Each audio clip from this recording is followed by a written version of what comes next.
రీసెంట్గా మా ఫ్రెండ్ ఒకరు క్యాప్జెమినీలోని Java micro services developer 6 years of experience 25 LPA which includes 10% of variable pay దీనికి సెలెక్ట్ అవడం అయితే జరిగింది. ఈ వీడియోలోని అసలు ఏమేం క్వశ్చన్స్ అడిగారు, ఎన్ని రౌండ్స్ ఉన్నాయి అండ్ రెజ్యూమ్ షార్ట్ లిస్ట్ అయిన దగ్గర నుంచి మనకి ఫైనల్గా ఆఫర్ లెటర్ వచ్చేంత వరకు ఎంత టైం పట్టింది ఈ వీడియోలో చూడడానికి అయితే ట్రై చేద్దాం. అండ్ ఒక చిన్న హెల్ప్, ఈ క్వశ్చన్స్కి కానీ మీకు ఆన్సర్ తెలిసినట్టయితే కింద కమెంట్ చేయడానికి అయితే ట్రై చేయండి. సో ఫస్ట్ థింగ్, ఎన్ని రౌండ్స్ ఉన్నాయి? టోటలీ L1 L2 2 రౌండ్స్ ఉన్నాయి. ఈ 2 ఏంటంటే వర్చువల్ రౌండ్స్, అంటే మైక్రోసాఫ్ట్ టీమ్స్లోని మనకు రౌండ్స్ అనమాట. లాస్ట్ వచ్చేసి ఈ రెండు సెలెక్ట్ అయిపోయిన తర్వాత మనకు ఒక బేసిక్ ఇంగ్లీష్ ఎగ్జామ్ అంటూ ఒకటి జరిగింది, ఒక 45 minutes అలాగా. అది covers like reading, writing, listening, speaking, ఒక బేసిక్ ఇంగ్లీష్ ఎగ్జామ్ అయితే జరిగింది. సో L1 L2 అనేవి ప్యూర్ టెక్నికల్ రౌండ్స్, L2 వచ్చేసి మేనేజరియల్ ప్లస్ టెక్నికల్ రౌండ్ అనమాట. సో ఫస్ట్ థింగ్, ఇప్పుడు L1లో అడిగిన క్వశ్చన్స్ ఏంటి, ఓవరాల్ ఏం జరిగిందో చూద్దాం. L1 అనేది ఒక ½ an hourకి అయితే ఒక వీకెండ్లో షెడ్యూల్ చేయడం అయితే జరిగింది. సో క్వశ్చన్స్ వచ్చేసి ఫస్ట్ మన ఏ ఇంటర్వ్యూ అన్న మనకు తెలిసిందే. ఫస్ట్ వచ్చేసి ఇంట్రడ్యూస్ యువర్ సెల్ఫ్, సెకండ్ వచ్చేసి మన ప్రాజెక్ట్ ఏంటి అండ్ మన ప్రాజెక్ట్ యొక్క పర్పస్ ఏంటి, అంటే who is our project serving, ఎవరు వాడుతున్నారు, దేనికి వాడుతున్నారు, ఇట్ ఈస్ ఇంపార్టెంట్. అంటే ఫంక్షనల్లీ మన ప్రాజెక్ట్ ఏం చేస్తుంది, ఎవరికి ఎలా ఉపయోగపడుతుంది. నెక్స్ట్ వచ్చేసి what are your day to day responsibilities and tasks, అంటే ఒక typical day in your work life ఎలా ఉంటుంది, మార్నింగ్ నువ్వు లాగిన్ అయిన దగ్గర నుంచి నైట్ నువ్వు లాగౌట్ అయ్యే దగ్గర వరకు నువ్వు ఏమేం చేస్తావు ప్రాజెక్ట్లోని, ఆఫీస్లోని. నెక్స్ట్ వచ్చేసి టెక్నికల్ క్వశ్చన్స్. ఫస్ట్ థింగ్ మనందరికీ తెలిసిందే, ఏ ఇంటర్వ్యూ అయినా జావా 8 ఫీచర్స్ దగ్గరే మనకి స్టార్ట్ అవుతుంది. So first explain the features of Java 8. So ఈ ఫీచర్స్ అన్ని అయిపోయిన తర్వాత purpose of default method in interface. Java 7 వరకు మనకి డిఫాల్ట్ మెథడ్ అయితే లేదు, బట్ ఈ జావా 8లోని ఎస్పెషల్లీ ఇంటర్ఫేసెస్లోని ఈ డిఫాల్ట్ మెథడ్ ఎందుకు పెట్టాల్సి వచ్చింది అండ్ ఏదో ఒక యూస్ కేస్ తీసుకొని ఓకే ఇలా ఉంటే మనకి డిఫాల్ట్ మెథడ్ యొక్క రియల్ పర్పస్ ఉంటుంది. ఫర్ ఎగ్జాంపుల్ ఒక యూటిల్ మెథడ్, మనం ఒక యూటిలిటీ మెథడ్ని అన్ని ఇంప్లిమెంటేషన్స్కి కామన్గా ఇవ్వాలి అనుకుంటే మనం ఒక డిఫాల్ట్ మెథడ్ పెట్టేస్తే వాళ్ళు ఓవర్ రైట్ చేయకుండా ఈ మెథడ్ని వాళ్ళు వాడేసుకోవచ్చు. సో అలాగా, సో కొన్ని యూస్ కేస్ తీసుకొని చెప్పండి, లైక్ డిఫాల్ట్ మెథడ్ యూజెస్ ఏంటి ఇంటర్ఫేస్లోని. సో నెక్స్ట్ వచ్చేసి మనకి ఏ జావా 8 ఇంటర్వ్యూ అయినా కూడా స్ట్రీమ్స్ లేకుండా అయితే అవ్వదు. ఈ నెక్స్ట్ క్వశ్చన్ ఏంటంటే intermediate and terminal operations in Java 8. యాక్చువల్గా ఇంటర్మీడియట్ అండ్ టెర్మినల్ ఆపరేషన్స్ అనేది జస్ట్ ఒక టర్మ్ అనమాట. అది ఏంటి అంటే సింపుల్, ఇప్పుడు ఈ మధ్యలో ఏవైతే ఉంటాయి, ఇప్పుడు స్ట్రీమ్లోని డాట్ ఫిల్టర్ కానీ డాట్ మ్యాప్ కానీ, అంటే ఏదైతే మెథడ్స్ ఫంక్షన్స్ మళ్ళీ ఒక స్ట్రీమ్నే రిటర్న్ చేస్తాయో అవి ఇంటర్మీడియట్ ఆపరేషన్స్. టెర్మినల్ ఆపరేషన్స్ అంటే లాస్ట్లో మనం వాడతాం కదా, dot collect, dot to map, dot to list. So ఇలాగా ఫైనల్ అవుట్పుట్ మనకి ఇచ్చేవి ఏంటంటే టెర్మినల్ ఆపరేటర్స్ అనమాట. ఈ క్వశ్చన్ చెప్పలేదన్నమాట, నాకు ఇంటర్మీడియట్ అండ్ టెర్మినల్ ఆపరేషన్స్ అయితే తెలియవు అన్నారు. తెలియవు అన్నప్పుడు మరి మీకు స్ట్రీమ్స్లో ఏం తెలుసు మీరు చెప్పండి అంటే ఓకే డాట్ ఫిల్టర్ దీనికి వాడతారు, డాట్ మ్యాప్ దీనికి వాడతారు, డాట్ కలెక్ట్ దీనికి వాడతారు అనగానే మీరు క్వశ్చన్ అయితే ఆన్సర్ చేశారు, కాకపోతే మీరు ఏం చెప్పారో మీకు తెలియలేదు అంతే. ఈ మధ్యలో ఉండవి ఇంటర్మీడియట్ ఆపరేటర్స్ అంటారు అండ్ లాస్ట్లో ఉన్నవి టెర్మినల్ ఆపరేషన్స్ అంటారు అని చెప్పడం అయితే జరిగింది. సో నెక్స్ట్ థింగ్ వచ్చేసి ఒక యూస్ కేస్ ఇచ్చారు. ఇప్పుడు మనకి యూట్యూబ్ లైవే ఉన్నది కదా, యూట్యూబ్ లైవ్లోని మనం వ్యూవర్స్ కౌంట్ని ఒక ఏపీఐ డిజైన్ చేయాలి అంటే మనకి ఎన్నిసార్లు మన ఏపీఐ హిట్ అయ్యింది అన్న కౌంట్ని మనం స్టోర్ చేసుకోవాలి అనుకుంటే సింపుల్గా జస్ట్ ఒక సింపుల్ కంట్రోలర్ క్లాస్ వాడి మనం ఎలా స్టోర్ చేసుకోగలం, మాకు ఒకసారి ఏపీఐ డిజైన్ చేసి చెప్పండి, ఇదొక క్వశ్చన్. సో నెక్స్ట్ వచ్చేసి singleton pattern. And singleton pattern ఎలా మనం ఇంప్లిమెంట్ చేయగలం, what are the different ways, అంటే అనోటేషన్స్ వాడా లేకపోతే బీన్ XML ఫైల్స్ వాడుకోనా, లేకపోతే ప్యూర్ సింగిల్టన్ ప్యాటర్న్ నేను ప్యూర్ జావాలో చేయాలి, forget about Spring and everything, just pure జావాలో మీరు సింగిల్టన్ చేయాలంటే ఎలా చేస్తారు. అండ్ ఈ సింగిల్టన్ ప్యాటర్న్ అంటే ఏంటి, మనకి ఓన్లీ 1 ఇన్స్టెన్స్ అనేది ఉండాలి. సో ఇప్పుడు 2 క్లాసెస్ కానీ ఒకేసారి ఇన్స్టెన్స్ని కోరుకుంటే మనకి మల్టీ థ్రెడింగ్ ఎన్విరాన్మెంట్స్లో ఇష్యూ వస్తుంది కదా. సో ఈ ఇష్యూని సింగిల్టన్ని మనం రిటైన్ చేస్తూ మనం ఎలాగా ఇంప్లిమెంట్ చేయగలం, for example synchronised. Okay, so next thing వచ్చేసి జనరలీ ఒక సినారియో ఇచ్చారనమాట. జనరలీ నేనేంటంటే ఒక క్లాస్లోని నేను సింగిల్టన్గా ఉంచాలి అనుకుంటున్నాను, this is a pure Java code. నేనేం చేస్తాను, ఒక static class level variable create చేసేసాను, ఒక గెట్ ఇన్స్టెన్స్ మెథడ్ క్రియేట్ చేసుకున్నాను. ఈ మెథడ్లో నేను ఏం చేస్తున్నాను అంటే ఆ స్టాటిక్ వేరియబుల్ నేను ఏదైతే క్రియేట్ చేశానో ఆ స్టాటిక్ వేరియబుల్ కానీ నల్ అని ఉంటే నేను ఒక కొత్త ఆబ్జెక్ట్ క్రియేట్ చేసి రిటర్న్ చేస్తాను. ఒకవేళ ఆ స్టాటిక్ వేరియబుల్ నల్ అని లేకపోతే ఆ స్టాటిక్ వేరియబుల్ ఏదైతే ఉందో అదే రిటర్న్ చేసేస్తాను. Simple. If null equal to for example employee, return new employee, else return employee. అంటే ఆల్రెడీ కానీ మనకి ఎంప్లాయీలోని వాల్యూ అనేది ఉంటే మనం అదే ఇచ్చేయాలి. ఒకవేళ లేకపోతే మనం ఫస్ట్ టైం ఆబ్జెక్ట్ క్రియేట్ చేసేస్తాం. ఇక్కడ వరకు బాగానే ఉన్నది. బట్ డెవలపర్ అనేవాడు ఈ గెట్ ఇన్స్టెన్సే వాడాలి అని గ్యారంటీ ఏం లేదు. తను ఎంప్లాయీ ఆబ్జెక్ట్ క్రియేట్ చేస్తున్నప్పుడు ఎంప్లాయీ డాట్ గెట్ ఇన్స్టెన్స్ వాడతారని గ్యారంటీ ఏం లేదు. Employee equal to new employee అని కూడా పెట్టేసుకుంటారు. How can you force the developer to use get instance? అంటే డిఫాల్ట్ కన్స్ట్రక్టర్ ఏదైతే ఉంటుందో, నార్మల్గా ఎంప్లాయీ అని ఒక కన్స్ట్రక్టర్ ఉంటుంది కదా, ఆ డిఫాల్ట్ కన్స్ట్రక్టర్ని వాడకుండా మన గెట్ ఇన్స్టెన్స్ మెథడే వాడేటట్టు మనం ఎలా చేయగలం? అంటే మనం ఏం చేస్తే we can achieve this? So generally there are multiple ways. మనకు వచ్చేసి ఐదర్ మనం ఆ కన్స్ట్రక్టర్ని ప్రైవేట్ అన్న చేసుకోవచ్చు, లేదు ఇంకా బెటర్గా కావాలి అనుకుంటే మనం ఆ కన్స్ట్రక్టర్ని క్రియేట్ చేసేసి దానిలోంచి ఎక్సెప్షన్ అయితే త్రో చేసుకోవచ్చు. సో నెక్స్ట్ వచ్చేసి ఇంప్లిమెంట్ కంపరేటర్ ఇన్ స్ట్రీమ్స్. అంటే మనకు ఒక ఎంప్లాయీ ఇచ్చేసి, ఎంప్లాయీ ఆబ్జెక్ట్ అనేది మనకి ఇచ్చేసి, మనకి తెలిసిందే కదా లిస్ట్ ఆఫ్ ఎంప్లాయీస్ తీసుకున్నాం, డాట్ స్ట్రీమ్ పెట్టాం, డాట్ సార్టెడ్ పెట్టాం. దాని లోపల మనకి ఏముంటుంది? Comparator dot natural order, comparator dot reverse order. ఇలా కాకుండా మనమే ఒక ఫర్ ఎగ్జాంపుల్ ఐడి ఉంది, నేమ్ ఉన్నది, కంపెనీ ఉన్నది. నాకేంటంటే ఐడీస్ అన్నీ అడ్డదిడ్డంగా ఉన్నాయి. So based on the ID నాకు కావాలి అంటే మన కస్టమ్ కంపరేటర్ని డాట్ సార్టెడ్ లోపల కస్టమ్ కంపరేటర్ని మనం ఎలా రాస్తాం? తెలిసింది కదా, O1 O2 తీసుకుంటాం, లాంబ్డా ఎక్స్ప్రెషన్ రాస్తాం, O1 డాట్ గెట్ ఐడి తీసుకుంటాం, O2 డాట్ గెట్ ఐడి తీసుకుంటాం. అండ్ మనం రిటర్న్ 1 ఎక్స్ట్రా అటువైపు పెట్టాలంటే, -1 ఇటువైపు పెట్టాలంటే సేమ్ ఉంటే 0. సో ఇట్లా ఇది స్క్రీన్ షేర్లోని లైక్ ఐడిలోని ఈ కస్టమ్ కంపరేటర్ని ఇంప్లిమెంట్ చేసి రన్ చేసి చూపించండి. ఎంప్లాయీ లిస్ట్ క్రియేట్ చేసుకొని మనకేంటంటే ఐడి బేస్ చేసుకొని కంపరేటర్ ఇంప్లిమెంట్ చేయమని చెప్పి. సో నెక్స్ట్ వచ్చేసి ఫిల్టర్. ఇప్పుడు మనకి ఫిల్టర్ అనే మెథడ్ ఉంది. అసలు ఫిల్టర్ అనే మెథడ్ యొక్క సిగ్నేచర్ ఏంటి? ఫిల్టర్ అనే మెథడ్ యొక్క రిటర్న్ టైప్ ఏం రిటర్న్ చేస్తుంది? ఇప్పుడు ఫిల్టర్ ఉంది, ఇన్పుట్ ఏం తీసుకుంటుంది? ప్రెడికేట్ తీసుకుంటుంది. ప్రెడికేట్ ఏం చేస్తుంది? టెస్ట్ అంటే ఒక బూలియన్ అవుట్పుట్ని ఇస్తుంది, అది ప్రెడికేట్.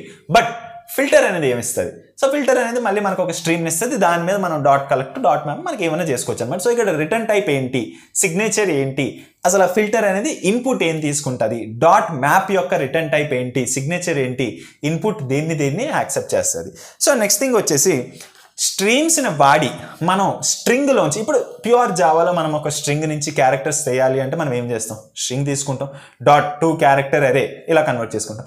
అలా కాకుండా మనం స్ట్రీమ్స్ వాడుకొని స్ట్రింగ్ని క్యారెక్టర్ కింద కన్వర్ట్ చేయాలంటే మనం ఎలా చేస్తాం? Map to object, type cast the characters. So ఇలా ఈ కోడ్ ఇచ్చి దానికి కొంచెం కంటిన్యూషన్ కోడ్ అనమాట. ఓకే, ఇప్పుడు ఏ క్యారెక్టర్ ఎన్నిసార్లు రిపీట్ అయిందో స్ట్రీమ్స్ని వాడి నాకు చేసి చూపించండి. సో ఇది అయిపోయిన తర్వాత స్ప్రింగ్ బూట్కి వచ్చేసరికి అసలు బేసిక్ డిఫరెన్స్ ఏంటి స్ప్రింగ్కి స్ప్రింగ్ బూట్ యొక్క యూజ్ ఏంటి? అండ్ మోస్ట్ ఇంపార్టెంట్ థింగ్, మనం నార్మల్ జావా ప్రాజెక్ట్లోని స్ప్రింగ్ జావా ప్రాజెక్ట్లోని ఒక JDBC డిపెండెన్సీని యాడ్ చేసుకొని మనకి మన 7 స్టెప్స్ ఉన్నాయి కదా, క్రియేట్ అ కనెక్షన్, ఇలాగా రిజల్ట్ స్టేట్మెంట్, ఈ స్టెప్స్ అన్నీ మనకు ఉంటాయి కదా. సో ఇలా కాకుండా స్ప్రింగ్ బూట్లోని మనం JPAను వాడుకొని కానీ మనం ఇంప్లిమెంట్ చేయాలి, మన DBతో మనం కనెక్ట్ అవ్వాలి అంటే what are the complete steps అంటే JPA డేటా సోర్స్ని యాడ్ చేయాలి, next application dot properties file or application dot YML whatever we're using, అందులోని మన spring dot data source dot URL, password, user name ఇవన్నీ మనం అక్కడ ఇవ్వాలి. తర్వాత ఏదో ఒక క్లాస్ని రిపాజిటరీ కింద తీసుకొని ఎక్స్టెండ్స్ JPA రిపాజిటరీ చేసుకోవాలి. అప్పుడు మనకి ఇన్బిల్ట్గా ఉన్న మెథడ్స్ని మనం వాడుకోవచ్చు. సో దిస్ ఎంటైర్ స్టెప్స్ అనమాట. JPA రిపాజిటరీ అంటే ఏంటి అండ్ JPA రిపాజిటరీని మనం ఎలాగ మన ప్రాజెక్ట్లోని ఇంప్లిమెంట్ చేయగలం. అండ్ నెక్స్ట్ థింగ్ వచ్చేసి సైక్లికల్ డిపెండెన్సీ ఇన్ Maven అంటే ఏంటి? ఇప్పుడు Maven అంటే ఏంటి? మనకి the main purpose of Maven ఏంటి? ఇట్స్ జస్ట్ డిపెండెన్సీ మేనేజ్మెంట్, అంతే కదా. మేజర్ ప్రాజెక్ట్స్లో మనం వాడేది ఏంటంటే dependency management. So cyclic dependency అంటే ఏంటి? సో నెక్స్ట్ థింగ్ వచ్చేసి dependency injection. Very basic question. Dependency injection అంటే ఏంటి? సెటెడ్ డిపెండెన్సీ ఇంజెక్షన్ ప్రిఫర్డా, కన్స్ట్రక్టెడ్ డిపెండెన్సీ ఇంజెక్షన్ ప్రిఫర్డా? Okay, constructed dependency injection preferred అండి. ఎందుకు కన్స్ట్రక్టెడ్ డిపెండెన్సీ ఇంజెక్షన్ ప్రిఫర్డ్? ఎందుకు సెటెడ్ డిపెండెన్సీ ఇంజెక్షన్ ప్రిఫర్డ్ కాదు?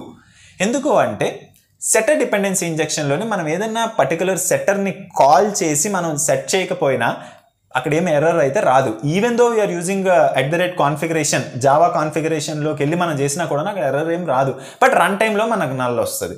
బట్ కన్స్ట్రక్టర్ డిపెండెన్సీ ఇంజెక్షన్లో కన్స్ట్రక్టర్ మెథడ్ సిగ్నేచర్ ఉన్నది కదా, సో ఎప్పుడైతే మెథడ్ సిగ్నేచర్ ఉన్నదో మనం పెట్టకపోతే వెంటనే మనకి ఎర్రర్ అయితే వస్తుంది. So generally constructor dependency injection is the preferred way for dependency injection. So ఇట్లా డిపెండెన్సీ ఇంజెక్షన్ అంటే ఏంటి, అసలు నార్మల్ డిపెండెన్సీ అంటే నార్మల్ క్లాస్ని ఎలా మనం నార్మల్ ఆబ్జెక్ట్ని మనం క్రియేట్ చేసేదానికి డిపెండెన్సీ ఇంజెక్షన్కి డిఫరెన్స్ ఏంటి, ఈ set dependency injection, constructor dependency injection. And ఇది కాకుండా మనం ఒక క్లాస్ని ఇమ్యూటబుల్ చెయ్యాలి అంటే what are the steps that you need to follow, అంటే ఆ క్లాస్లోంచి ప్రైమరీగా దేన్ని ఎలిమినేట్ చేయాలి, సెక్టర్స్ని ఎలిమినేట్ చేయాలి, and what are the other steps, final keyword ఎక్కడెక్కడ పెట్టాలి, క్లాస్ యొక్క విజిబిలిటీని అంటే ఆ వేరియబుల్స్ యొక్క విజిబిలిటీ ఏమేమి పెట్టాలి. సో ఇదంతా ఫస్ట్ రౌండ్ ఏదో ఒక వీకెండ్లో అయిందనమాట, సాటర్డే. అండ్ ఫస్ట్ రౌండ్ అయిన రోజునే నైటే, అంటే అక్కడి నుంచి ఇప్పుడు అరౌండ్ 3 o'clock ఇప్పుడు ఇంటర్వ్యూ అయితే నైట్ 10 o'clockకే మీరు ఫస్ట్ రౌండ్ క్లియర్ చేసేసారు అని చెప్పి మీ service history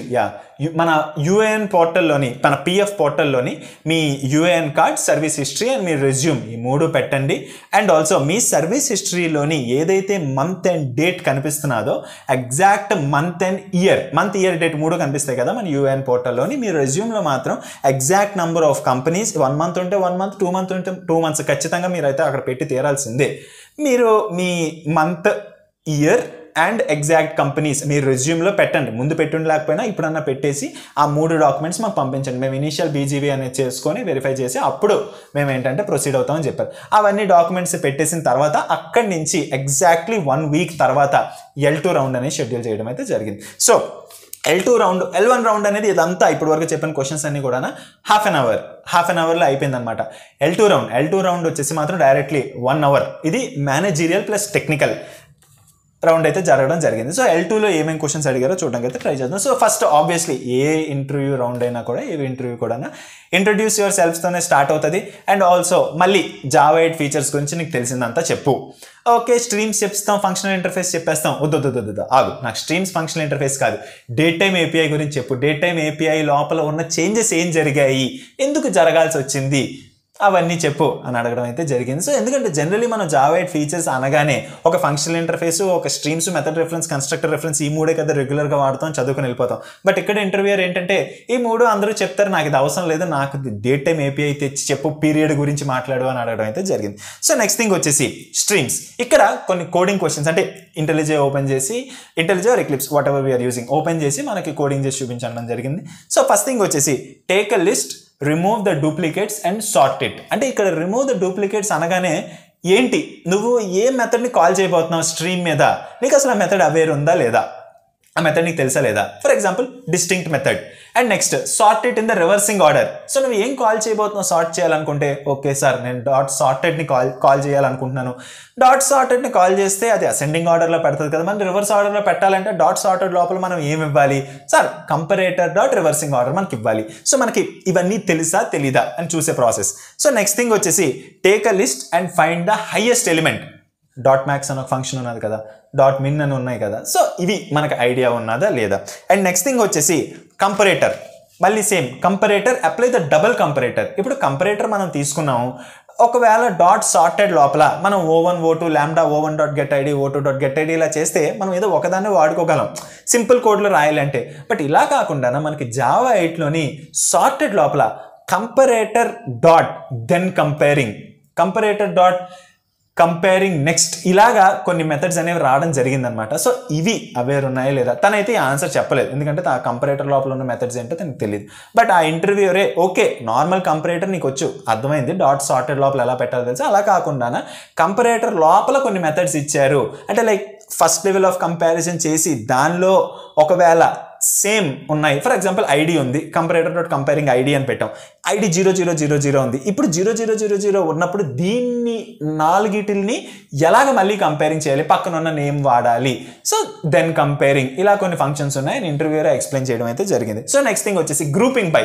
okay, grouping by గురించి నీకేం తెలుసు, నువ్వే ఎగ్జాంపుల్ చెప్పి అని చెప్పడం జరిగింది. సో మన అందరికీ తెలిసింది సింపుల్ థింగ్, గ్రూపింగ్ బై అని అనగానే మనం ఒక స్ట్రింగ్ తీసుకొని గ్రూపింగ్ బై వాడుకొని ఫంక్షన్ డాట్ ఐడెంటిటీ వాడుకొని ఒక స్ట్రింగ్లోని ఎన్ని క్యారెక్టర్స్ ఎన్నిసార్లు రిపీట్ అయ్యాయి సింపుల్గా మనం రాసిస్తే ఓకే తన గ్రూపింగ్ బై అనేది వచ్చేసి అయిపోయింది. నెక్స్ట్ ఒక లిస్ట్ నీకు ఇచ్చి ఒక లిస్ట్లోకి నువ్వు ఎంప్లాయీస్ని యాడ్ చెయ్యాలి అంటే నువ్వు ఎలా యాడ్ చేస్తావు? అది సింపుల్ క్వశ్చన్, బేసిక్ క్వశ్చన్. మనం లిస్ట్ క్రియేట్ చేసి న్యూ అరే లిస్ట్ని క్రియేట్ చేసి లిస్ట్ డాట్ యాడ్ అని మనం కాకుండా అరేస్ డాట్ యాజ్ లిస్ట్ అంటే ఆ ఇంటర్వ్యూలో మనం స్ట్రీమ్స్ గురించి ఆలోచిస్తున్నప్పుడు తిను అరేస్ డాట్ యాజ్ లిస్ట్ వాడాడా, జస్ట్ నార్మల్లీ యాడ్ చేసేసాడా? సో నెక్స్ట్ థింగ్ వచ్చేసి డిఫాల్ట్ మెథడ్, యూస్ కేసెస్. మళ్ళీ అసలు డిఫాల్ట్ మెథడ్ ఎందుకు? ఒక కంప్లీట్ అప్లికేషన్ తీసుకొని నాకు యూస్ కేస్ ఎక్స్ప్లెయిన్ చేయి, ఎలా యూజ్ అవుతుంది అంటే లైక్ ఎందుకు పెట్టాల్సి వచ్చింది? ఇప్పుడు ఈ ఇంటర్ఫేస్ ఇంప్లిమెంటేషన్ ఏముంది, నేను కొత్త మెథడ్ పెట్టేస్తాను కదా, వాళ్ళు ఇంప్లిమెంట్ చేసుకుంటారు, ఎందుకు ఆ డిఫాల్ట్ మెథడ్ పెట్టాల్సి వచ్చింది? ఒక ఎగ్జాంపుల్ యూస్ కేస్ తీసుకుని నాకు ఎక్స్ప్లెయిన్ చేయండి అనడం జరిగింది. సో నెక్స్ట్ థింగ్ వచ్చేసి spring actuators and spring profiles. Theoretical knowledge, మీకు స్ప్రింగ్ యాక్చుయేటర్స్ గురించి ఏం తెలుసు, స్ప్రింగ్ ప్రొఫైల్ గురించి ఏం తెలుసు, log4j గురించి ఏం తెలుసు, log4j లోపల ఇన్ఫో న్యూమరికల్ ఇంట్ వాల్యూ ఎంత, వార్న్ ఇంట్ వాల్యూ ఎంత, డీబగ్ ఇంట్ వాల్యూ ఎంత, ఇలాగా ఇంకా ఏమేమి లెవెల్స్ ఉన్నాయి, ఇదంతా log4j గురించి. నెక్స్ట్ థింగ్ వచ్చేసి ట్రాన్సాక్షన్ మేనేజ్మెంట్కి మీ దాంట్లో ఏం వాడుతున్నారు? ట్రాన్సాక్షన్ మేనేజ్మెంట్ అంటే ఇట్స్ వెరీ సింపుల్. స్ప్రింగ్ బూట్లో మనం ట్రాన్సాక్షన్ మేనేజ్మెంట్ వాడతాం కదా, ఇలా కాకుండా నార్మల్గా మనం ఇంప్లిమెంట్ చేయాలంటే ఏం చేయాలి అంటే లైక్ ఇప్పుడు డీబీతో మనం ఇంటరాక్ట్ అవుతున్నాం, ఆ చేంజెస్ అనేవి మొత్తం అంత పర్ఫెక్ట్గా ఉంది అనుకున్నప్పుడే కమిట్ చేస్తూ మనం చేస్తాం కదా. సో దిస్ ఎంటైర్ ప్రాసెస్, అసలు ట్రాన్సాక్షన్ మేనేజ్మెంట్ అంటే ఏంటి, కోడ్తోని మనం డీబీలో కనెక్ట్ అయినప్పుడు రోల్ బ్యాక్ అనేది మనం ఎలా చేస్తాము, సో ఇదంతా. నెక్స్ట్ మీకు JUnits వచ్చా? ఎందుకంటే ఈ రోజుల్లోని ఎనీ ప్రాజెక్ట్, ప్రతి ప్రాజెక్ట్కి స్టాండర్డ్స్ అనేవి వచ్చేసాయి అనమాట. అంటే లైక్ అట్లీస్ట్ 90% మనకు JUnit కవరేజ్ ఉండాలి, కొన్ని దగ్గర అయితే 95% కూడా మెయింటైన్ చేయాలి అని ఉన్నది. సో మీకు JUnits వచ్చా? JUnit 4కి JUnit 5కి తేడా ఏంటి, ఇంటిగ్రేషన్ టెస్ట్ అంటే ఏంటి, యూనిట్ టెస్ట్ అంటే ఏంటి, నెక్స్ట్ మాకిటో అండ్ పవర్ మాకిటో, స్పై అంటే ఏంటి, స్పై క్రియేట్ చేయాల్సిన అవసరం ఏంటి, ప్రైవేట్ మెథడ్ని మనం స్టబ్ చేయాలి అంటే, ప్రైవేట్ మెథడ్ని మనం మాక్ చేయాలి అంటే ఎలా చేస్తాము, @ఇంజెక్ట్ మాక్స్ అంటే ఏంటి, అసర్షన్స్ ఏంటి, అసర్ట్ దట్ గురించి మీకు ఏం తెలుసు. సో ఇలా overall just JUnit on the high level. So next thing వచ్చేసి రెస్ట్ APIs అండ్ ఇంప్లిమెంటేషన్స్. ఇప్పుడు నేను ఒక రెస్ట్ ఎండ్ పాయింట్ని డిజైన్ చేయాలి అనుకుంటే నేను అసలు ఏమేం చేయాలి, ఏమేం క్లాసెస్ క్రియేట్ చేయాలి, అండ్ నేను నా ఎండ్ పాయింట్స్లోని ఏమేం మ్యాండేటరీగా పెట్టాలి. అండ్ ఇక్కడ ఒక question, what is the purpose of the rest end point? ఎందుకు అసలు రెస్ట్ ఎండ్ పాయింట్ క్రియేట్ చేయాలి? నా అప్లికేషన్లో నేను వాడుకుంటాను కదా, రెస్ట్ ఎండ్ పాయింట్ క్రియేట్ చేయాల్సిన అవసరం ఏంటి? అండ్ వన్ మోర్ క్వశ్చన్, ఇప్పుడు 204 అనేది దేనికి? ఇప్పుడు 200 అంటే సక్సెస్, 204 అంటే నో కంటెంట్, అలాగా రెస్పాన్స్ కోడ్స్ అంటాం కదా. సో రెస్ట్లో మీకు తెలిసిన రెస్పాన్స్ కోడ్స్ ఎప్పుడు ఏమి ఇవ్వాలో మీకు చెప్పండి. అండ్ నెక్స్ట్ థింగ్ వచ్చేసి నేను ఇప్పుడు ఒక డిలీట్ APIని క్రియేట్ చేశాను. డిలీట్ APIలోని జనరల్లీ డిలీషన్ అయిపోయిన తర్వాత నేను 204 నో కంటెంట్ ఇవ్వాలి అనుకుంటున్నాను. నేను డిలీట్ APIని క్రియేట్ చేసి డిలీట్ ఫంక్షనాలిటీ కాకుండా గెట్ ఫంక్షనాలిటీని ఇవ్వచ్చా లేదా, అంటే అసలు పాసిబుల్ అవుతుందా లేదా, కోడ్ అనేది మనల్ని అలౌ చేస్తుందా లేదా? సో ఇలా రెస్ట్ API సరౌండింగ్లో క్వశ్చన్స్ అన్నీ అనమాట, ఎందుకు ఏంటి ఎలా. అండ్ నాకు కొన్ని రెస్ట్ APIs మీరు అనోటేషన్స్ అవన్నీ పెట్టి గెట్ మ్యాపింగ్ పోస్ట్ ఇవన్నీ పెట్టి నాకు చూపించండి మీరు ఎలా డిజైన్ చేస్తారు. సో నెక్స్ట్ థింగ్ వచ్చేసి spring boot JPA, again entire process. ఈ JPA అనేది ఏంటి, ఎందుకు వాడాలి, ఎలా వాడాలి, మనం కస్టమ్ SQL క్వెరీ రాయాలి అంటే ఇన్బిల్ట్ కాకుండా ఎలా రాయాలి, అండ్ ఎంటిటీ అంటే ఏంటి, 1-to-1 మ్యాపింగ్స్ ఏంటి, మెనీ మ్యాపింగ్స్ ఏంటి, ఈ టేబుల్ నేమ్ని ఈ జావా క్లాస్తోని మీరు స్ప్రింగ్ బూట్లోని ఎలాగా ఇంటర్లింక్ చేస్తారు, ఇవన్నీ. నెక్స్ట్ వచ్చేసి ఎన్విరాన్మెంట్ మేనేజ్మెంట్స్ మీరు ఎలా చేస్తున్నారు అంటే మన ప్రాజెక్ట్లోని ఎన్విరాన్మెంట్ మేనేజ్మెంట్ ఎలా చేస్తారు. ఫర్ ఎగ్జాంపుల్ ఇప్పుడు 3 సర్వీసెస్ ఉన్నాయి అనుకుందాం, 3 డిఫరెంట్ రెస్ట్ సర్వీసెస్ ఉన్నాయి. ఈ రెస్ట్ సర్వీస్లోంచి ఈ రెస్ట్ సర్వీస్ని పిలాలి, ఈ రెస్ట్ సర్వీస్లోంచి ఈ రెస్ట్ సర్వీస్ని పిలాలి. 3 డిఫరెంట్ ఎన్విరాన్మెంట్స్లో ఉన్నాయి. ఈ 3 డిఫరెంట్ ఎన్విరాన్మెంట్స్లో ఉన్నప్పుడు ఇక్కడి నుంచి ఇక్కడ వెళ్ళాలి అనేది మీరు ఎక్కడ స్టోర్ చేస్తున్నారు అంటే ఈ ఎన్విరాన్మెంట్కి నేను రీడైరెక్ట్ చేయాలనుకుంటున్నాను ఈ కాల్ అనేది మీరు హార్డ్ కోడ్ చేస్తున్నారా, డీబీలో పెడుతున్నారా, ఎలాగా ఈ ఎన్విరాన్మెంట్ మేనేజ్మెంట్ అనేది డేటాని ఎలా మెయింటైన్ చేస్తున్నారు ఈ ఎన్విరాన్మెంట్స్ యొక్క డేటాని.